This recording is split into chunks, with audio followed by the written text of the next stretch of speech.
to Cincinnati Soccer Talk, powered by FC Cincinnati supporters. Get in touch, soccer fans. Email us at cincysoccertalk@spmt.tv. Now, here is your host, Nick Suberlin. What's happening, Cincinnati Soccer Talkers? Welcome to another episode of Cincinnati Soccer Talk, episode 80. Big number 80 coming at you live here on Facebook and YouTube. Big show in store for you this week.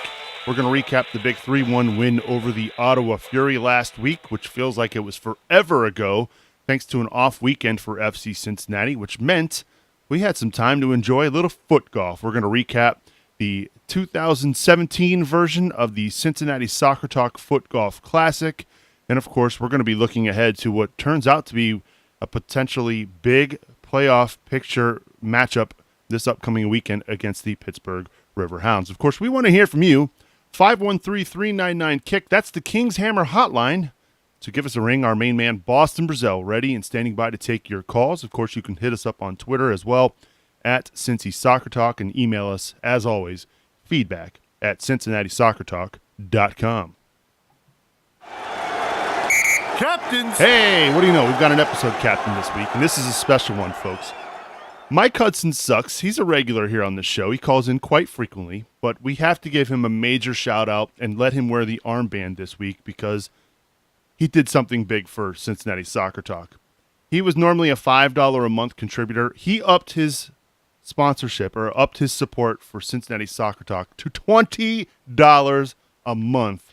That deserves a golf clap right there, everybody. Give it up for Mike Hudson Sucks. If you want to support Cincinnati Soccer Talk, you can over at CincinnatiSoccerTalk.com/support. Thank you very much, Mike. It is very, very much appreciated. And with that, we welcome in my tag team partners for tonight's show, the one and only Yosef Sagai. I was like, how's it going, Yosef? You being good? I know. It's been a rough start to the year with all this Liverpool and Coutinho rumor mill. You've got to be stressing out. That's why you're wearing the hat tonight, so nobody can see those gray hairs. Yeah, that's it, or the lack thereof. But no, it's been a good weekend. I got to enjoy some EPL action on Sunday, and then foot golf was awesome. Thanks for everybody coming out, and special shout out for Brad Weigel because I know that was his baby, and he put a lot of work into it. And the event was a huge success, even better than last year. Awesome, as always. I know you and your family get involved, and it's always a good time when we get to see the Sagais out at the golf course. We're going to touch on that a little bit later on in the show. We're going to be joined by Tom Grabo of Sports Games for Kids, which was the charity we were raising funds for over the weekend. Get his thoughts on the Classic and find out just how much it was raised for Sports Games for Kids. So looking forward to that. Of course, you've got to be excited too, Yosef. A 4-0 win over Arsenal. I mean, Sunday had to have been really good for you. Yeah, it was good. I honestly, going to Rhinehouse for those matches, I stress out a lot because I really don't want to be on the wrong end of one of those. So it was really nice to have some security in watching that because realistically, I hang out with a lot of Arsenal fans and I get a lot of grief. So very, very good result and a great way to go into the early break. I can't imagine what they're feeling right now. You guys aren't doing too shabby yourself, I guess. Well, I was going to say, as somebody who has enjoyed an 8-2 thrashing of Arsenal in my lifetime, I still vividly remember that day quite well. That's a perfect segue to lead into the other gentleman joining us tonight, a fellow Manchester United fan who probably remembers that match as well, the one and only Ben Nat. Ben, welcome back to Cincinnati Soccer Talk. How are you, buddy? Oh, I'm doing great. Having a great past couple weeks and weekend. So I have no complaints. I'm really happy to be on tonight. Good, and we're glad to have you back as well to get your thoughts on I know you've studied hard for Pittsburgh, which is coming up this weekend. You've got your eyes on a certain midfielder that you'd maybe hope to someday see in orange and blue. Yeah, he's I don't know if I want to give away too much right now, but he's a Penn State guy, and I think he fit perfectly in our midfield. So you stay tuned, I should say, as I'm tongue-tied already. Stay tuned for that. We'll be previewing Pittsburgh a little bit later on in the show. But, of course, we've got to start off with the big recap win over Ottawa Fury and what turned out to be maybe blowout's not the right word, but it was a good win, and it was a much-needed win for FC Cincinnati. Felt like it had been forever since they had won a match in the league. They get the win 3-1. Goals from Koenig, McLaughlin, and DeVitt. Unfortunately, they couldn't keep the clean sheet, but again, a 3-1 result was very much needed for this team against an Ottawa Fury side that had been rallying the last few weeks and fighting for that final playoff spot as well. So I'll start with you, Joseph. What are your thoughts on the 3-1 win for FC Cincinnati? One, it was a win that's really needed. I mean, the standings are pretty tight, and Ottawa's one of those teams fighting for the same, back end of the playoffs, away playoff spot that we are. And they came through on the same rest as us, away from Canada, connecting flights from DC, and we needed to win that game.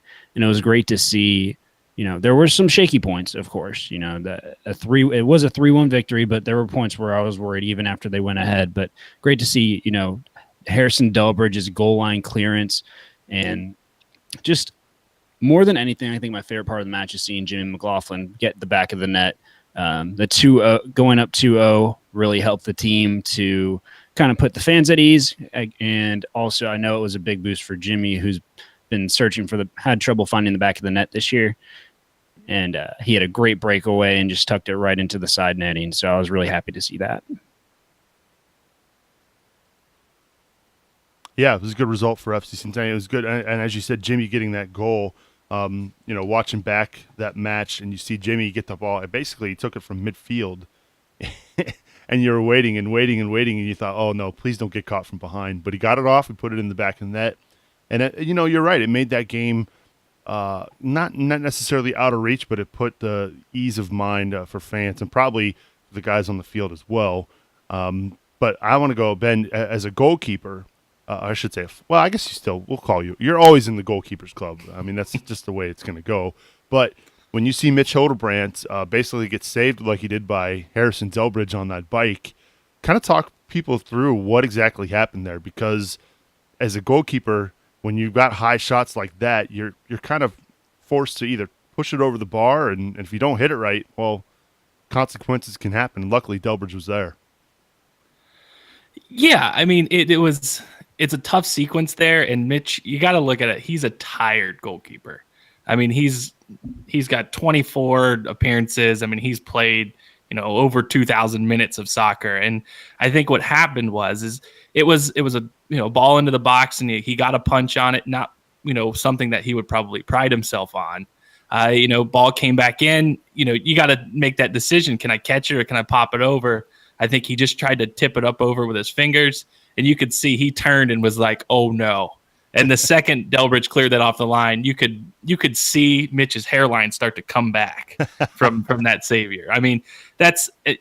And again, he's a great goalkeeper. He's a tired goalkeeper. We're going to really need him down the stretch. And I think, seeing the team, get there and make sure to help pick him up.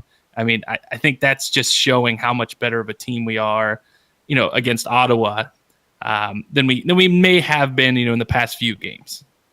Now that's also, and I hate to gloss over this because it was a fine goal in its own, but Koenig's goal, the first goal of the game, how he got around the defender, stayed onside, and was able to put that ball in the net. I mean, I feel like we're kind of a broken record here when we're talking about Koenig and the impact he's had on this team. Where would this team be without Danny Koenig this year? What a shrewd move by the FCC staff earlier in the year to bring him in when they were struggling. And now, I mean, just think about where this team would be without him. I mean, his work rate is incredible. He is one player I always love watching because he tracks back. He's really well-rounded in that, he's not a burner, but he has enough speed that he can really get up and down the pitch. And he just has that aggression. Like, he's an aggressive player. That goal that he had, he worked for. I mean, he was fighting off the defender when he scored. He had maybe control of 50% of his body movement at that point. And I mean, Danny Koenig is someone I watch play, and I don't ever question that he's giving 100% on the pitch. And the fact that we got him, for Andy Craven, it kind of benefited both teams that OKC is going to be a team that's shooting for success, and they need a younger player like Andy Craven who may be developing and will be helping them for a couple of years. and Kuna could help us right now because we have Jibby Fall, and Jibby's great, but he was missing for 6 games, and then he got the red card suspension in Rochester. So it's something that just having those options, now that we have 3 strikers that I think are capable of playing starting on a lot of rosters in USL, it's going to be really important to have that kind of depth, have options. And also, I mean, someone who can deliver on the service that Tyler Pollock was giving to us at the beginning and end of that match was really good. He had some great balls in. Yeah, Tyler Pollock, not mentioned by Bill Wolf in the post-game match report. I mean, you can't mention every single player. Bill, I'm kidding, of course. But no, Tyler Pollock, who we have missed the last few weeks, stepped in finally. He had a really bad knock. It was good to see him back out there. And you're right, the cross in for Koenigsegg was perfect. Yeah, and I think when they switched to this formation, I think it's been almost a little bit of a renaissance for Pollock. So it was hard to see him get hurt. And again, I love Pollock and Josu, but there's just something about, when you see Pollock and you see Jimmy and you see Danny all on the field, I mean, these are all hustle guys. You know exactly what you're going to get every time they step on the pitch. And I think having these 3 guys performing at their best through this stretch, where I think, getting the 8th, 7th, or 6th seed, I don't think is going to make a huge difference. But, we went out, then we have, it's a stretch, but you can get the higher seeding.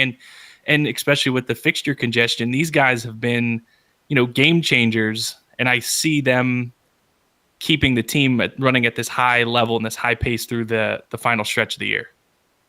It was good to see Pollock back. Yeah, of course, they were going to be missing Josu after the recent red card he received in New York. So it was good to get Pollock back on the field, and it's good to have him back healthy because he's had a tremendous year for FC Cincinnati, and he was one of those players last year. We were kind of wondering if he was going to be on that bubble as far as being invited back. He was invited back, and he's had a much, much better season. I would say midway through last year up until now, he's really grown as a left back on this team, Joseph. I think he's grown, and he's not missed a beat with the adaptation that was needed when we switched to a kind of a 5-man, 3-man back line, whatever you want to call it. In fact, you can even argue that he's been better in that role, being able to get really far up the pitch and push the ball into the box.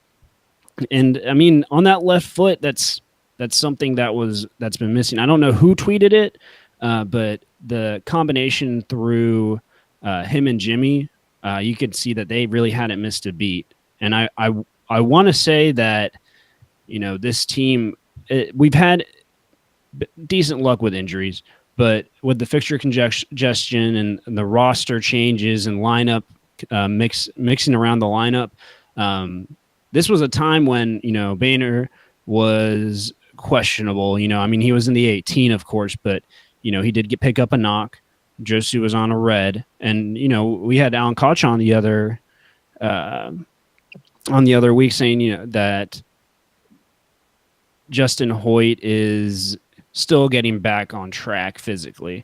He's playing, but he's not fully healthy, I guess I would say, not 100%. So when we're down and we're needing those backs to really be contributing to the team and having Tyler Pollock come back from injury, and it's like he never missed a moment. I know they waited enough time to get him healthy, and I'm really hopeful that this roster is going to be something that will keep us, now that we have actual time between games. We have 11 days off, and most of our matches will be with a week's rest. I think this team can actually kind of catch a stride, start playing a consistent roster, and having those guys able to come in as game changers rather than we're struggling and we need someone to start because we're out of bodies.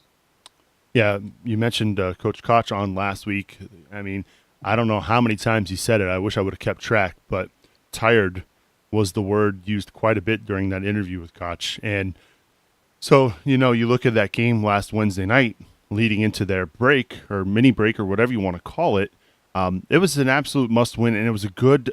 Can you imagine if this team had lost going into that break? The amount of pressure that was going to be building up over that 4 days. They finally got back to practice on Monday of this week.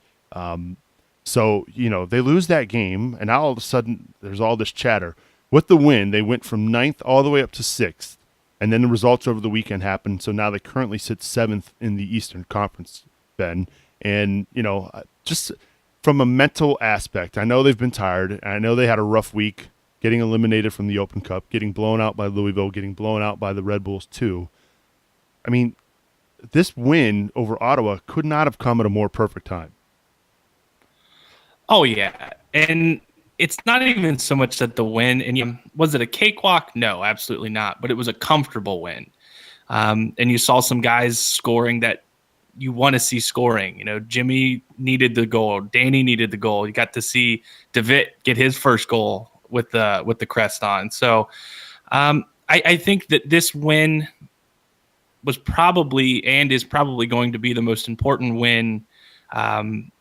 Because when you look back and we get to that, we get through the playoff push, because we're seeing the teams that didn't have to go through the fixture congestion we did. Now they're hitting those games that those catch-up games, and you're seeing a lot of the top teams fall, and they're falling to people behind us. So they keep winning, and we were crossing our fingers going, hey, let's make the playoffs. And at this point you can look at it and go, hey, let's get a home game, because those top 4 teams, they're all going to be tough teams to play.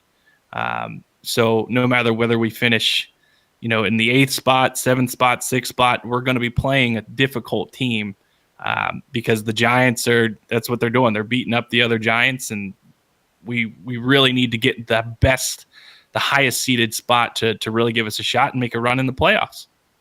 Yeah, it's amazing what happens when your team faces some fixture congestion like Louisville did, like Charleston, like Charlotte, all these teams, Tampa. I mean, everybody is now finally facing it, and it was nice to see FC Cincinnati getting some much-deserved rest after their big win over the Ottawa Fury. Of course, we're going to be spending a little bit of time a little bit later on in the show looking ahead to this weekend's big matchup with the Pittsburgh Riverhounds. They're currently tied for 8th place.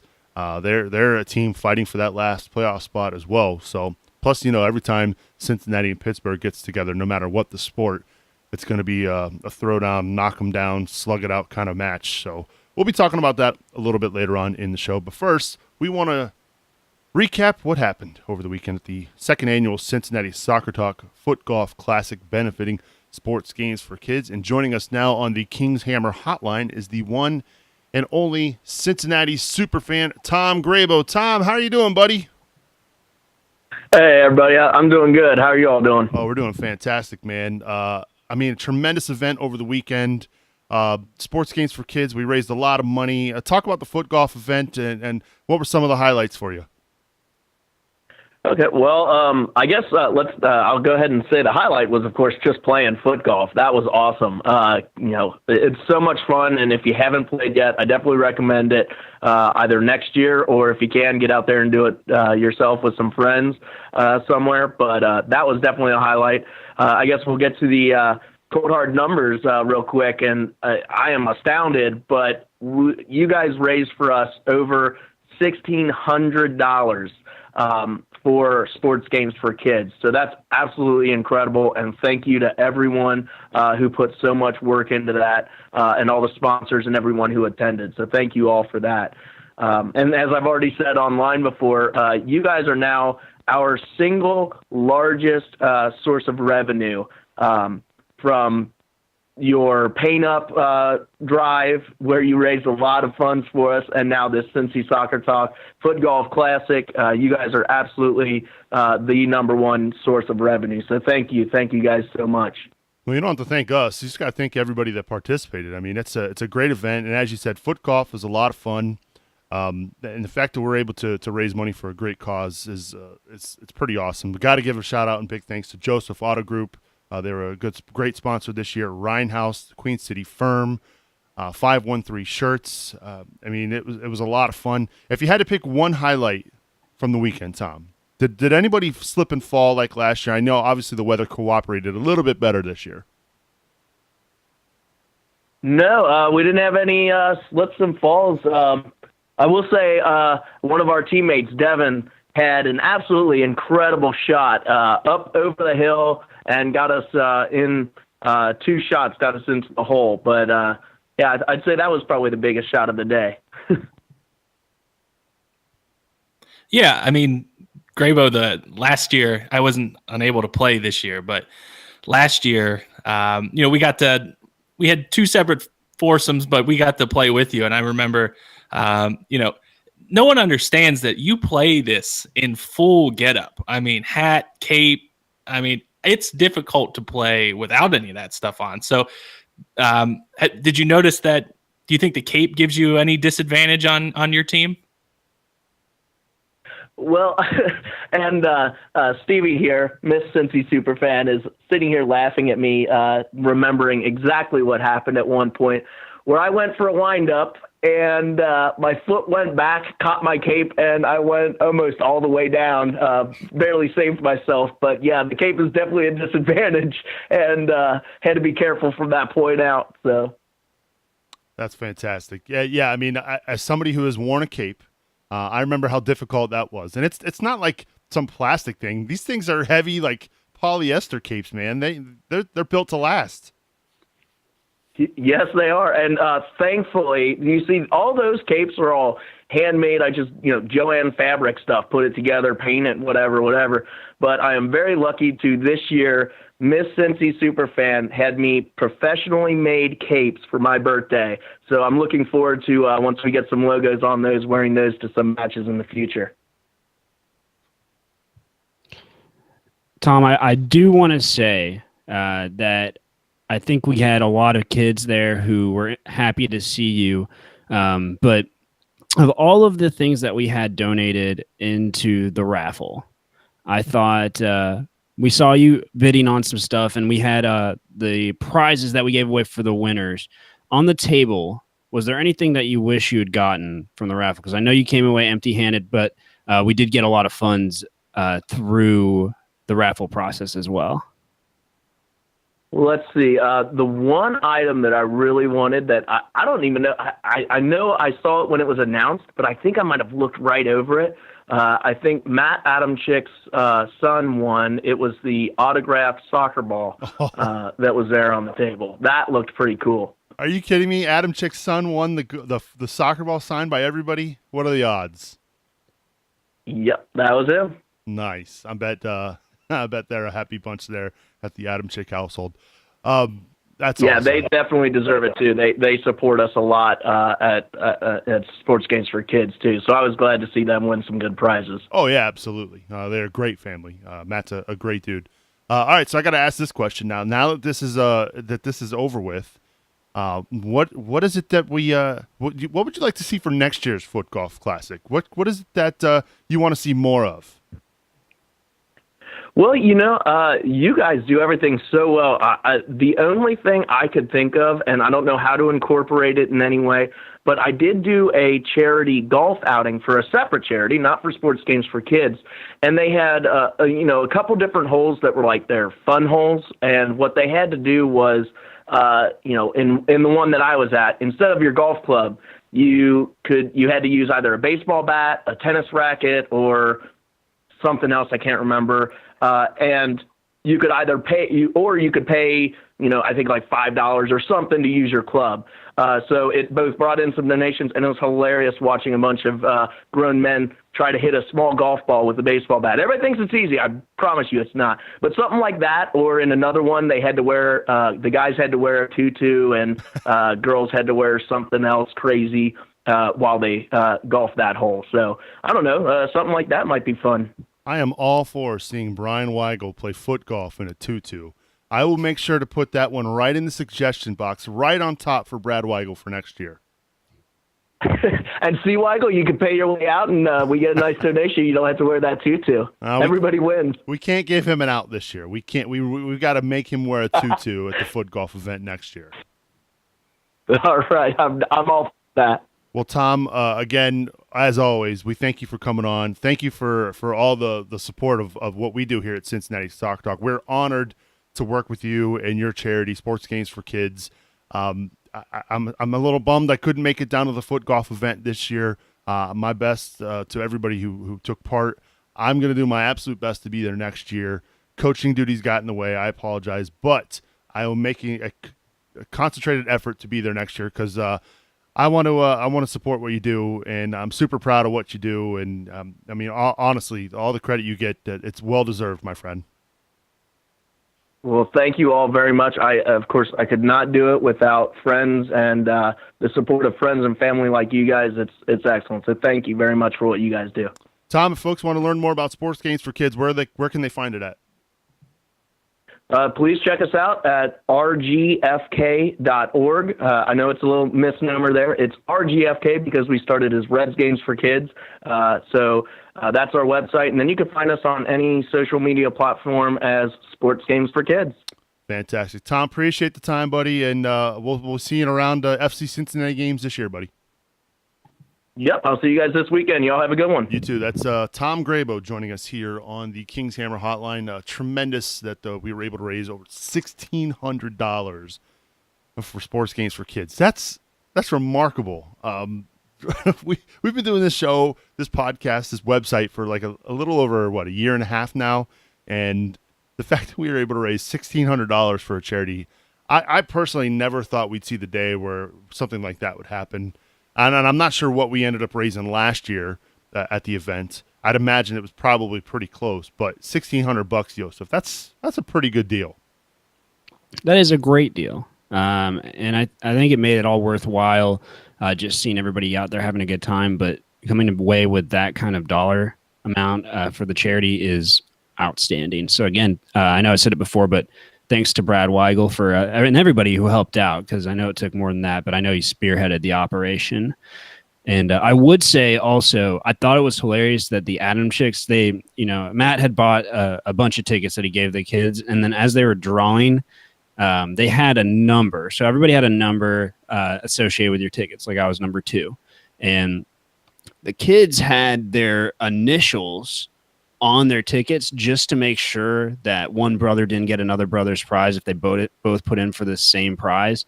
And I appreciate that. No love lost. And I'm hoping that the prizes will be shared amongst the family, but that they actually had, I know, because they want a few things. So I hope everybody got a little what they wanted and everybody got something. That's awesome. I could just imagine they're going to fight over where that ball is going to sit in that household there at the Adam Chicks. If I was Matt, I'd be fighting for that, to have that thing in my bedroom, probably not right next to my pillow. Maybe that's a little far. But anyway, we're going to have pictures of the event coming out tomorrow on our website, CincinnatiSoccerTalk.com. I 100% echo those sentiments, too, about Brad Weigel. Have to give him a big shout-out and thanks for the effort he puts into this. A lot of people don't see how much work goes into running an event like this, and Brad makes it look effortless. And major kudos to Brad Weigel for putting this event together. All right, let's go to the phones. The King's Hammer hotline is open, 513-399-KICK. We want to hear from you. Let's welcome in a good friend of the show, Yersky, to the program. Yersky, what's happening, buddy? What's up, guys? Awesome event this weekend. I'm a little peeved that I didn't get to play because of a little bit of an injury, but you guys put on a fantastic little rendezvous there, and the food was absolutely amazing for somebody who loves food as much as I do. You guys did an awesome job, and I want to echo Grabo's sentiments. It was just a lot of fun to be around this weekend. Awesome. I appreciate the compliments. Yeah, absolutely. Also, I wanted to talk about and kind of ask this question. Joseph and I were talking this weekend, and we noticed the last 4 games are all away. I was actually in New York and noticed that, honestly, this wasn't the same team that I saw in Ottawa. Is that more, do you think, because of the away, them being away, or is that because New York had already seen us? Or do you think the fact that our last 4 games being away, do you think that's going to be a significant issue for us, even though we're playing significantly weaker teams? What do you guys have to say about that? Well, I'll tell you this much. I had the pleasure of going on Lance McAllister's show last week to talk about the match. I think it was, I guess it was on Wednesday last week. And we did talk about the fact that they're going to be on the road late in the year. Their road form this year is absolutely horrible. So it wasn't just this past weekend, Yursky. I mean, they've only won 2 road games this year. That tells you what you need to know about their road form. I think it's going to come down to they've got to turn it around on the road. I mean, they don't have a choice. They've got to absolutely turn it around on the road. I don't think it was necessarily the fact that New York had had already seen them. I think it was the fact that it was a culmination of getting eliminated by the Red Bulls, getting absolutely thrashed by Louisville, and just the fatigue really catching up to them. Because you're right, watching that game, that wasn't the same FC Cincinnati team we saw Wednesday night against Ottawa. Joseph, you want to chime in? Yes, I have some worries about being away, and I think it's at an emotional level, it's tough to get up for a match that is in front of that kind of crowd when, at least comparative to Nippert. I'm not saying it's an excuse or anything, but I think that the last match being against Toronto, thank goodness, I don't see any way that they could get out without 3 points. But they started the season on the road because of construction at Nippert, and ending the season on the road mostly because of UC football kind of being back in full swing. But let's just hope they're in a position where those last 4 matches aren't going to be what makes or breaks them. And I know as tight as the standings are, it's not going to be something that we probably won't have the luxury of throwing away games at the end of the season. But if this team catches their stride, I mean, I have trouble quantifying it being away because considering the other outstanding factors, the other matches that they played. So that travel on top of, playing a midweek match, it compounds things. So we'll see. But it's certainly something that's concerning me. I'm not going to make any bones about that. Are you concerned, Yursky? I'm a little bit concerned. I just know we have one of the best home advantages in all of America, and I want to kind of commend everybody because I get to see that firsthand, what we brought to Ottawa, and we need to definitely bring that to Pittsburgh. But I want to commend also the fact that we came in. The nights were a little bit shorthanded coming in Saturday, but I want to definitely commend everybody that stepped up and had a good time and did what they were supposed to do. So I want to appreciate that. And I want to, but to answer your question, yes, I'm a little worried because that home field advantage that we have, that awesome home field advantage, is not exactly there when we're away. You know what I mean? Yeah, I do, Yursky. I appreciate the call, man. Don't be a stranger. Of course, I say that. You never are a stranger, but we appreciate you calling, buddy. All right. Have a great week, guys. You too. That's Yursky on the Kings Hammer Hotline. We've got phone lines open, 513-399-KICK, 513-399-KICK. And we talk about playing on the road, guys. And let's face it, if this team wants to make the playoffs, which is obviously a massive goal for this club, they've got to win games on the road. Mike Watts on USL Coast to Coast, I believe is the name of the show on Sirius Satellite Radio, talked about how great the Open Cup run was for FC Cincinnati. They almost traded maybe a home playoff date in USL to have 2 extra Open Cup games against MLS sides. But you'd almost make that trade any day of the week, right, Ben? I mean, that's kind of a no-brainer. Yeah, I mean, I think when you say it, would you trade a home playoff game for that run? Absolutely. I think our fear was, do you trade any playoff game for that run? Right. And I think if we get into that 8, 7, 6 seed, yeah, was it worth it? Oh, 100%. You miss the playoffs. You can say with it what you will. I mean, those are probably memories and experiences that we probably won't have again. I mean, realistically, not many teams get to make a cup run like that.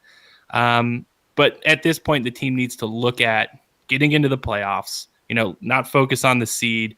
I'm terrified with the away run. I think when you have to go on the road and you have to score, U.S. soccer is not really built for away games to be even. In the European countries, the travel's much closer. You're traveling, massive distances in the United States to go from one stadium to another. So they have to press, they have to score, they have to win. And, it's not the situation you really want to be in. But again, would I trade it for that cup run? Absolutely. And there may be a blessing in disguise here, Joseph, when you look at the road schedule ending the year. If this team gets hot, like we think they might, now that they've got a little bit of a less congested fixture schedule, they get hot on the road, chances are, and it's a slim chance, they may still get a home playoff game, but even if they did, if they were to advance in the playoffs, they're going to have to go on the road. Maybe this is a good time for them to get hot and kind of figure out their road form at the absolute perfect time. Right. And I think across the board, getting hot at the end of the season is what's most important. I mean, you saw our team last year go into the season kind of tepid, and it, came back to bite us. And that's something else, notwithstanding all of the trouble we had in Louisville, which we don't really need to get into. Let's say in a vacuum, those three matches, those top three teams, Charleston, Charlotte, and Louisville, are reasonable driving distances. Like I think there will be road trips made, at least capable of being made.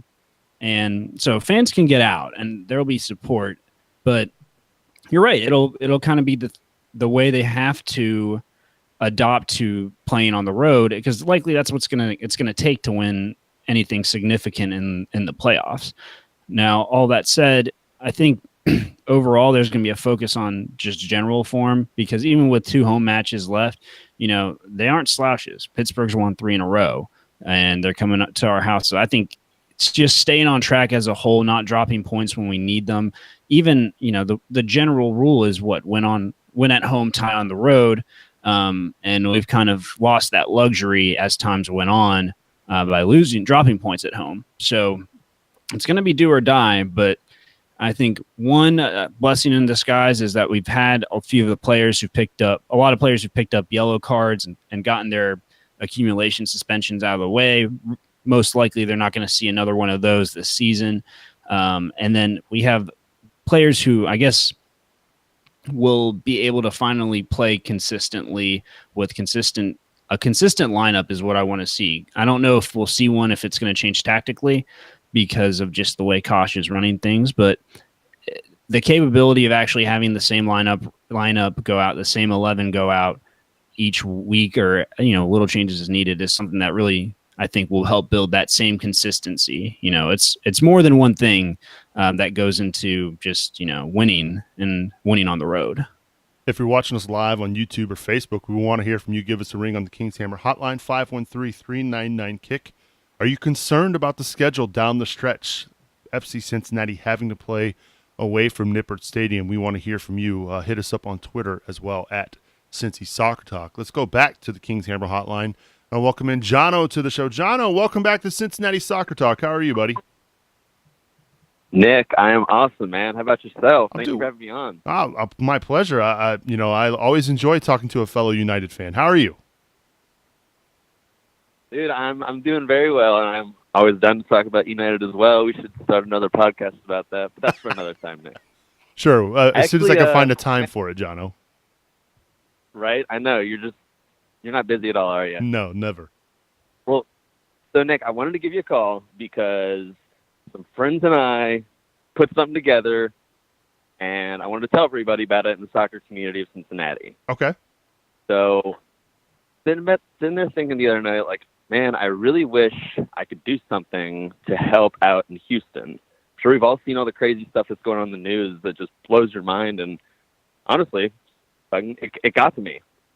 And rather than just sitting there wondering, I decided to talk with a bunch of my friends in the Pride, and then we reached out to people in the Innenstadt, and reached out to the Bailey Bastards and the Legion, and ended up talking to the Queen City Firm as well. So a whole FCC community, and we decided to start a website, like a fundraising website, to try and raise money to send to Houston.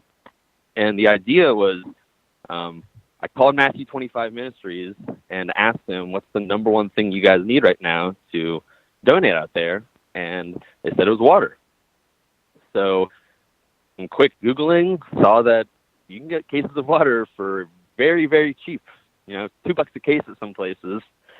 So we were thinking, man, it's like, heck, everybody that we know, all of us normal people that are in the FCC community, if each person just donates $5, it's going to just add up to something huge. And in less than 24 hours, it's over $300 already.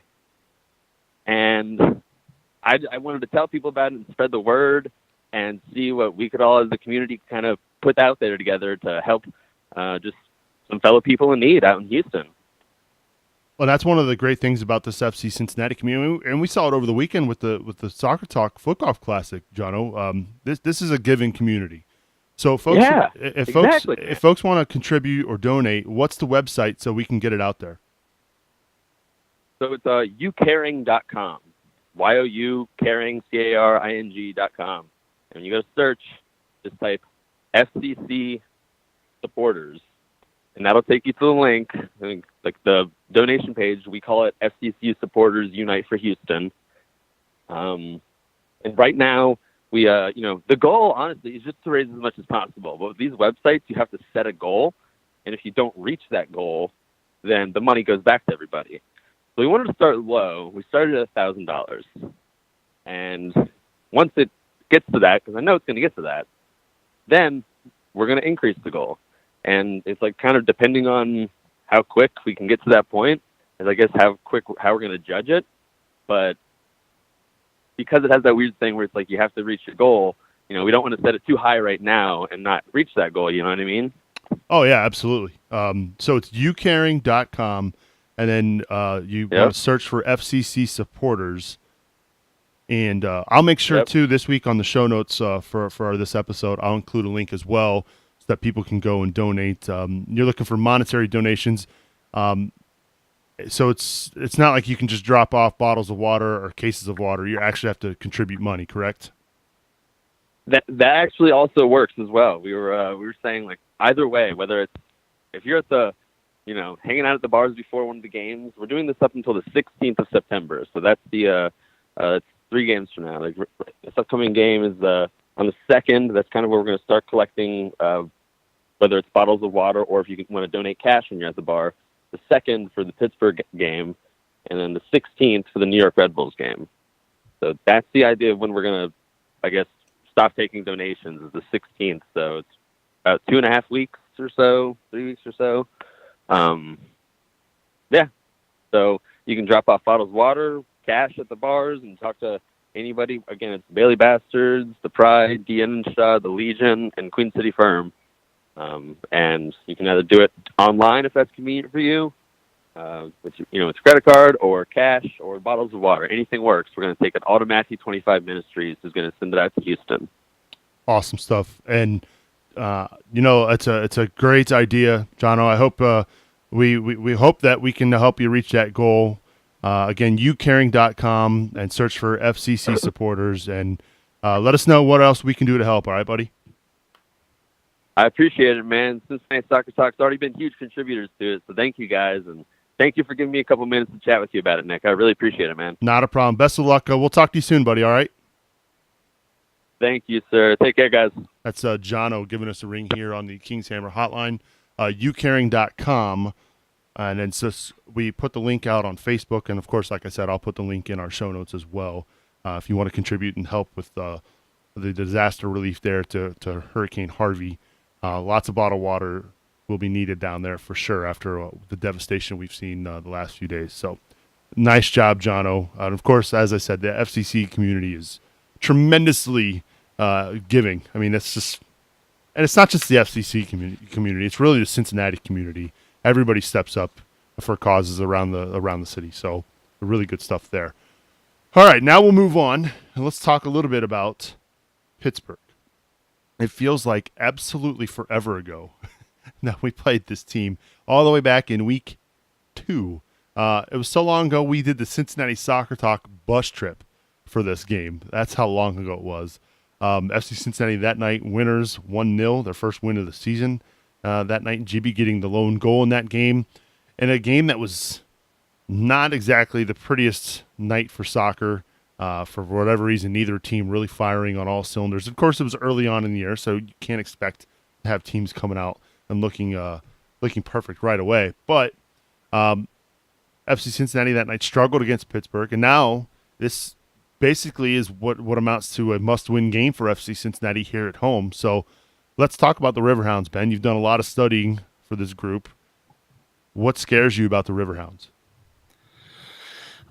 What scares me is that they have something that, if you would find one flaw with the current squad we have now, it's, midfield is a little bit inconsistent. And I think if it comes down to it, they have a very strong midfield. In fact, the player you were alluding to earlier, my new favorite non-FCC USL player has got to be Corey Herzog. And he can hurt you in a lot of different ways. And if you watched him, this is a team that wants to bang. They want to get into you. They want to hit. They want to play hard. Kick you in the back. Oh, wait. No, I'm sorry. Yeah, and it's something that we have struggled with. The team has struggled with. When other teams want to start hitting, we want to hit hard back. And if this game gets into, we're seeing a lot of yellow cards early. Again, it's not going to be pretty, but I think that's how Pittsburgh likes to play. They like to be in the opponent's head. They have their captain Kevin Kerr is a quality player. I mean, I think he had 2 assists in the last game. He looked very good. And then, Jamal Jack, I think, is another guy who can really change a game. So Pittsburgh's not a slouch team. They've had, their record, you look at it, they're pretty much, 8-9. I mean, they're pretty right down the middle, but I think they have a lot of things that they can really take advantage. So I think the home field is going to be a huge deal. Because that could make or break this upcoming game with that team of that quality. And this is a team in Pittsburgh, Joseph, that when these two teams faced off all the way back in, I guess it was April. That's how long ago it was. FC Cincinnati, a lot of people forget about that match is FC Cincinnati played up a man for a good portion of that game, and they could not break down Pittsburgh. And that kind of just goes to show you defensively how stout they can be sometimes. And you look at that record, you never know what team's going to show up. Is it going to be the team that's going to, score goals and win games? Is it going to be the team that leaks goals or is going to play to a draw? I mean, when Ben says they're literally right down the middle, it doesn't get any more defined than that. Right. I mean, Trey Mitchell, their keeper, has given up less goal. He's given up less than a goal per appearance that game played. So, I mean, it's really one of those games, and we say it a lot because FCC has had what was the one match? There's the one Louisville match away that they went down and came back and won. And I really my biggest fear is that they go down early and it gives Pittsburgh the chance to just bunker down and capitalize possibly when we are pushing up. Because if we let one goal get away, it's going to be really hard to get 2. And in this kind of positioning where Pittsburgh is right on our tail in the standings, we cannot afford a loss, and we cannot afford a draw, and we definitely cannot afford to have a loss against them at home. Now, we are going to have to see if that kind of offensive performance that we saw on Wednesday is something that's indicative of Ottawa kind of being Ottawa, or if it's our team catching their stride. And I think this is going to be a good test. Corey Herzog, while he pays for Tinder Plus, has 10 goals this year. So, it's one of those games where I'm having trouble. I wrestled with a prediction all day because it has all of the makings of a game that in the past we lose. But there's that hope from what we've seen recently that maybe this is what, playing at home in recent form and rest will help us carry. But Pittsburgh is for real. They know how to, there's not many games where they give up more than a goal. They give up 2 sometimes, but it's a tight team. And I don't think they're going to be one to be leaking goals like we saw on Wednesday. They've won their last 3. They won 3-2 over Steel FC, 2-1 at St. Louis, and 3-0 at Harrisburg. So they're playing well on the road as well. This team right now coming in hot into Nippert Stadium. It's going to be a good test for FC Cincinnati. Of course, this weekend's match is an orange out, so make sure you get your orange gear. Speaking of orange shirts, if you want an orange FC Cincinnati shirt or orange soccer shirt, go check out Ohio Memories, right? CincinnatiSoccerTalk.com/shirts. We've got a great orange shirt there. If you need some orange gear for your match this weekend, the orange out, go check it out again. CincinnatiSoccerTalk.com/shirts. And, of course, that means the trip, this will be the first time we get to see Romeo Parks here at Nippert Stadium. And for those of you who don't know who that is, he infamously karate kicked a Red Bulls 2 player in the back last year and consequently spent the rest of the year suspended, I believe. Correct me if I'm wrong, guys. You don't see that every day in soccer. But he's back, and he's a threat for Pittsburgh. So another one of those names you got to watch out for. It looks like the supporters from Pittsburgh are also planning a bus trip, just like we did in the spring. So they're going to be making their trip to Cincinnati to catch the Riverhounds. So we'll make sure to give them hell at Nippert Stadium this weekend. Let's go back to the phones. I'll welcome in the episode captain of the week, the one and only Mike Hudson Sucks. Mike Hudson, what's going on, buddy? How's it going, brother? You're wearing the you're wearing the armband for the episode. How does it feel? It's a little tight. I'm not getting around like I used to. That's on the wrong arm. I don't know. Do I have it on the right arm? I can't tell. I think it looks good. What's on your mind, buddy? All right. You asking what scares you about Pittsburgh? If you're asking me, absolutely nothing scares me about Pittsburgh. They are the Pirates to our Reds. They are the Riverhounds to our Nippert Sucker Lion Kings. I am not worried about this game. You just said they won 3 in a row, but it's against garbage teams, right? They didn't play Charlotte. They didn't play Louisville in that stretch. They're nothing scares me about them. They're going to come in to Nippert, pooping their pants like little whiny little kids, and they're going to go away with 0 points. That's my take. All right. I like the take, man. It's hard to argue. You're right. I just hope I can be there. Yeah. Are you going to be healed? Or are you going to be able to stand in the Bailey? We'll see. I got an appointment in the morning with my doctor. He's going to tell me whether I can start driving and walking again. All right. Well, we hope you get healthy soon. And again, I can't thank you enough, Mike, for your support. Really do appreciate your generosity. You are welcome.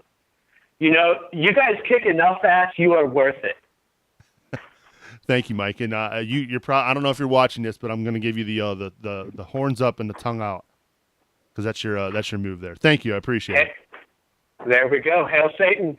Rock on. Get out of here. That's Mike Hudson Sucks on the show. I'd imagine Mike is somehow going to make a GIF out of me doing that. He'll somehow freeze frame that for the world to see. Hopefully I did it quick enough that he can't get a good shot of that. But, oh, well. It's time now for our Growler Cup predictions. And I'm really thankful. And I know I dog on this guy a lot lately. But sometimes it's just earned by the constant chatter of how great he's doing in the Growler Cup this year. But it's really kind of refreshing to not have to hear Brian Weigel chirp about being on top of the standings right now. He's getting caught up, right? I mean, I think he might get overtaken here very, very soon if he's not careful. I'm really hoping. Chris DeMeo is 3 points back. Shout out to him. I hope, I actually root for Chris. I'm okay with myself being wrong if it means Chris gets double points. Shout out to him and Yursky for getting the scoreline right last week. But, man, wouldn't it be that would be the comeback of the century. I mean, I'm sure Brian would still hold it over our heads because there's pretty much no way he finishes behind one of the show participants, but who knows, man? It would be nice to see somebody else win besides him. I don't want to hear him. I mean, thank God he was a stroke back in foot golf. I mean, he almost won that too. Oh no, yeah, that would have been brutal if we would have heard that all week on the Slack here. Yeah, that would have been awful. All right, so Yosef, what do you think's gonna happen? Give me a Growler Cup prediction. So I did want to make a correction. I did see Trey Mitchell is out for the year, their goalkeeper, but it's the same difference to Kiesel Broom, who has been in his place doing very well. I mean, the Riverhounds have bounced back very well after would you call it losing, having Zach Steffen promoted to Crew SC this year full time, but it's going to be, again, like I do this every week, and I hate myself for it. I always pick a win, even though I feel a draw's coming. I'm still going to go with a 2-1 win, just because we'll be at home, and we really, really need the points. And I'm hoping it's more of a hope rather than going with my logic on this one. But Pittsburgh has been playing really well. They've been playing well. Their last 3 wins, 2 were away, and they're against sides that are right around sides that we've been playing recently. So they could very well win this match or draw us. But I'm hoping for a win. I'm going to predict a 2-1. I mean, they've put in 8 goals in the last 3 games. I mean, that's they're putting the ball in the back of the net. The question is, will this defense, which I would like to think is a little more stout than the 3 teams they played against, but you're right. I hope you're right, Joseph. 2-1. Joseph is going for that scoreline. How about you, Ben? Oh, what's that old saying? What happens when an immovable force on something unstoppable, whatever it is. I see a team that's really hot coming into a team that we're hoping is going to be really hot. But winning 4 games in a row is really difficult. So I'm going to take that logic, and I'm going to pull the same scoreline we had against Ottawa. I'm going to go 3-1 FCC. I just think if they can score early, makes Pittsburgh come out of their shell. I think then we can open it up, and I think we can score a couple, and I think we need to win big. I think if we do see that, that's going to change. I would be less afraid for that road trip after that. So you're going for a 3-1 result against Pittsburgh. Yes. All right. So you know what this team is due, what they're due for right now? And I feel like, again, beating a dead horse here. They are due for a clean sheet. It's been a while. They've been stuck on that numero 11 for quite a while. I think they get it this week against the Riverhounds. I'm going to go for a 2-0 win, FC Cincinnati. The orange and blue soccer ball kicking good guys. I'm stealing Joseph's line. Get the win over the Pittsburgh Riverhounds. We want to hear from you. If you're watching us live on Facebook or YouTube, or you want to chime in on Twitter, let us know your scoreline predictions, and we'll do our best to get those shared and retweeted and whatnot. And don't forget, it's not too late to join the Growler Cup. Speaking of joining the Growler Cup, got to give a big shout out to Joseph Collier. He's our most recent entrant to the Growler Cup. If you want to be registered and take part in next year's Growler Cup, get registered today over at CincinnatiSoccerTalk.com/support. It's not too late, and of course, it's a lot of fun trying to do your best to pick the results for every single FC Cincinnati game. Don't forget, March to Match Day will be coming out a little bit later this week. Brian Weigel is going to sit down with Mike Sparks of Mongols to get a more in-depth, closer look at the Pittsburgh Riverhounds. Make sure you subscribe to our podcast on iTunes to get the latest and greatest updates to the Cincinnati Soccer Talk feed. And if you're an Android user, you can also find us in the Google Play Store or any other podcast app like Pocket Cast, Stitcher, TuneIn. If you find us there, every time we post a new episode, it's automatically uploaded to those servers. So again, make sure you get subscribed so you don't miss a single episode of the podcast. All right, it's time to wrap things up here on episode 80. As always, we end things with our final thoughts. So, Joseph, I'll start with you. Final thoughts as we get out of here. So, my final thoughts center around foot golf. Special thanks again to Joseph Auto Group. George Joseph was awesome. Jumped at the chance to donate and help out a good cause. And his donation was really helpful in giving us peace of mind, when setting up the process that it'd be a successful event. And I do want to thank Omar Cummings for coming out. Omar was awesome as always. Stayed around to take some pictures with all of the participants. And I know they had an incredibly busy day, both him and Jeff Birding, and both of them making the time to come out means a lot to me, to us. And I definitely know that Tom, he said it plenty of times. So thanks again for coming out, and we really appreciated it.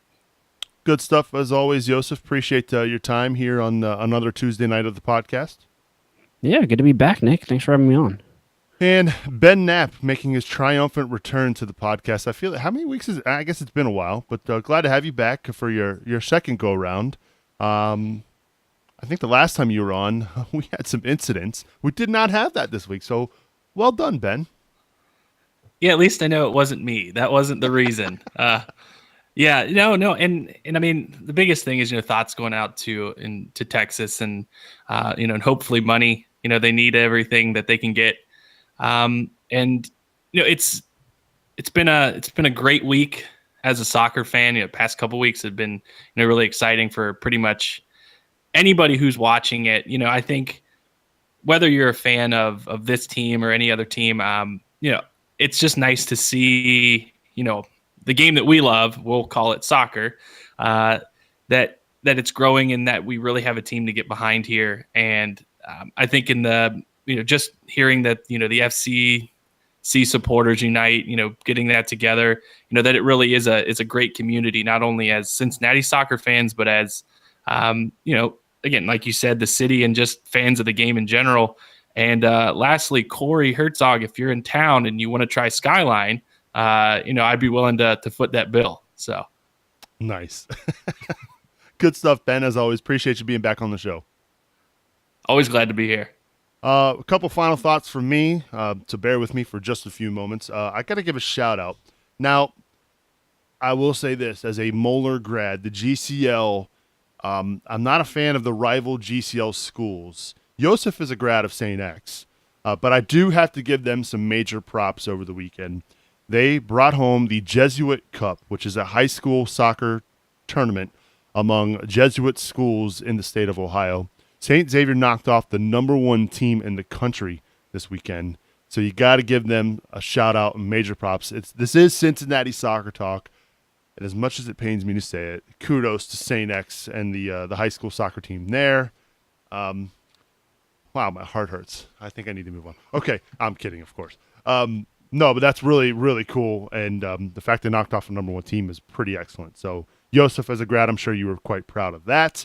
The other thing I've got to give a big shout out for, ever since just a few minutes ago when we talked about the UCaring website, ucaring.com, search for FCC supporters, the donations have already jumped up to $500. That's incredible. So thank you, everybody who's gone out and donated. I'll make sure I include a link on our website, CincinnatiSoccerTalk.com. And last but not least, I've got to give a shout out to I was not at the foot golf event this weekend because I was coaching two soccer teams at the Bowling Green Soccer Challenge up here in Northwest Ohio. My son, I can't believe he did this. He did it actually twice in the game this weekend. He scored directly from a corner kick twice in the same game. I now have a new nickname for him. It's called Bend It Like Benjamin. I don't know if he'll ever do it again. He seems to think he will be able to do it again. I told him he won't. I hope he proves me wrong. But Ben, pretty awesome, and congrats. I'm really proud of you, kiddo. All right, it's time to get out of here. Episode 80 is in the can. My thanks to Tom Grabo from Sports Games for Kids for joining us this week. Jono as well. ucaring.com. Go support his effort to get some water down to the folks in the path of Hurricane Harvey. Of course, make sure you get subscribed. CincinnatiSoccerTalk.com/iTunes. Support us, CincinnatiSoccerTalk.com/support. Okay, I'm officially out of things to say. My thanks to Joseph and Ben for joining me this week. I'm Subs reminding you to watch your tackles, and we will see you all next week.